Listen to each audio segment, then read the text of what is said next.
I'm the only one with experience at keeping people safe, reducing crime. I'm the only one running who's ever voted for 5 consecutive years of a tax freeze. I have to tell you, if you own a car or you own a house, Olivia Chow is your enemy. David Menzies for Rebel News here in downtown Toronto. And folks, you may have been paying attention to the Toronto mayoralty race. One factor is just the sheer number of candidates that are running.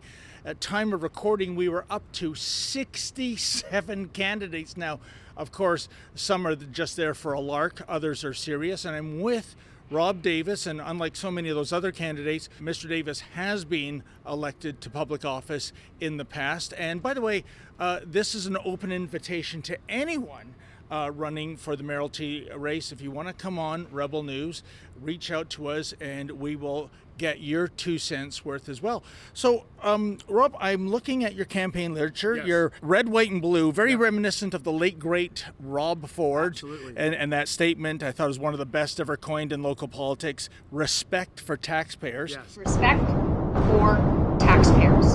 And your slogan is safer, cleaner, kinder, especially with that last word, kinder. What do you mean by that? Well, here's what I mean by kinder.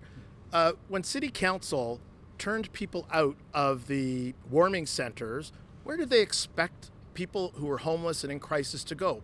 They went to libraries, they went to the subway system. Yes. And so if we weren't, so what did we have happen? Violence. We had crime. We had insecurity. People didn't feel safe. Well, we can't be safe if we're not kind. If we don't take care of people in need, then of course we're going to have problems in our libraries and our subways. And so to me, they're inextricably linked together. Yes. But also, I was the guy who came out with the Dundas Street West sign because I think it's stupid, quite frankly, and I know you're not supposed to use those types of words, but it was plain stupid to spend $21 million to change the names of street signs in Toronto when we have homeless people living on the street. So I want to be kinder, and I also want to be smarter with taxpayers' money. It doesn't matter whether you're left or right. You know that spending $21 million to change the name of Dundas Street is a dumb move and could be better put to good use. I went to post-apartheid South Africa, and they painted over the signs that said blacks only, whites only. And I asked a hotel worker who was black, how are they treating you? He said they still hate us. And it made me think, you can change a sign, but you can't change what's in a man's heart. And what council is trying to do is change what's in people's hearts by changing a sign, and it doesn't work that way. What is the one thing that comes up over and over again as the number one concern of Torontonians? Congestion. Bike lanes, bike lanes, bike lanes. So I started a website, an online petition called nonewbikelanes.com. We've got Save Bloor Street signs going up. We've already got 500 signs up around the Bloor Street West neighborhood near Royal York Road. People from Yonge Street are calling me. You know, I'm a cyclist, I'm a driver, I ride the TTC. Many people actually use more than one or two modes of transportation. So this isn't about being anti-cyclist or anti-car. It's about being practical and not having misguided priorities. Council spends $31 million a year on bike lanes. $31 million for bike lanes, $21 million to change the street names. We're $1 billion in the hole. If I get my hands on the books as mayor of Toronto, I'm going to be able to trim the budget, cut the waste, and restore respect for taxpayers.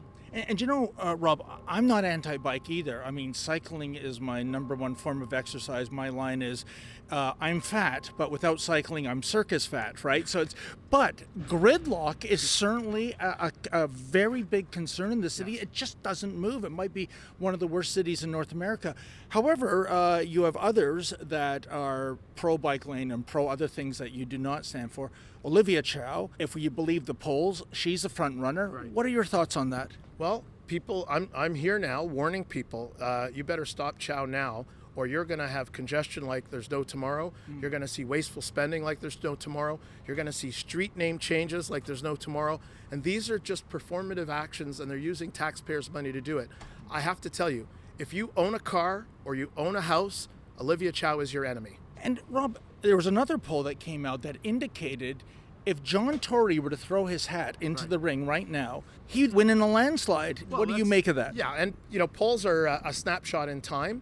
Remember, when John Tory first ran in 2003, he was at 4, 5, 6% in the polls. And by the end of the election, he was neck and neck with David Miller. And Barbara Hall was down at the back of the pack. So we're still, relatively at the early stages of a campaign.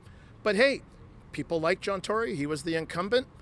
He obviously screwed up on something that matters to people and matters to him. So I don't know that he would withstand the critiques of what happened.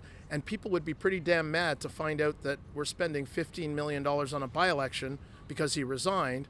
And then to see him jump back into the race, I think would bring a whole new set of questions for people. People are looking for authenticity from their leaders, and I'm hoping that people understand that what you see is what you get with me. When they told me to shut down, I shut down. When they said it was fine to go to a restaurant, I went to a restaurant. But I'm not going to have one rule for thee and one rule for me if I'm elected mayor of Toronto. I'm going to make sure that if there's a rule, it applies. In fact, I've vowed to take the TTC every single day that I'm mayor of Toronto until we make the TTC safe again. So I'm going to park the mayor's limousine and I'm going to ride transit every single day to work and every single day from work back home, because I think it's important that the mayor of Toronto experience the city the same way that the people that you govern experience it. All right. One last question. Sure. Your 30-second elevator pitch. Yep. Why should a Torontonian vote for you? I'm the only one with experience at keeping people safe, reducing crime. I'm the only one running who's ever voted for 5 consecutive years of a tax freeze. And I'm the only one who has a plan to get rid of bike lanes so that we can get city moving again and keep cyclists safe. Well, folks, we know you love Rebel News to bring you the other side of the story. Indeed, do you see any mainstream media at so many of the events that we do cover? But we need your help. Please go to rebelfieldreports.com. That's rebelfieldreports.com. And if you can, kindly make a donation.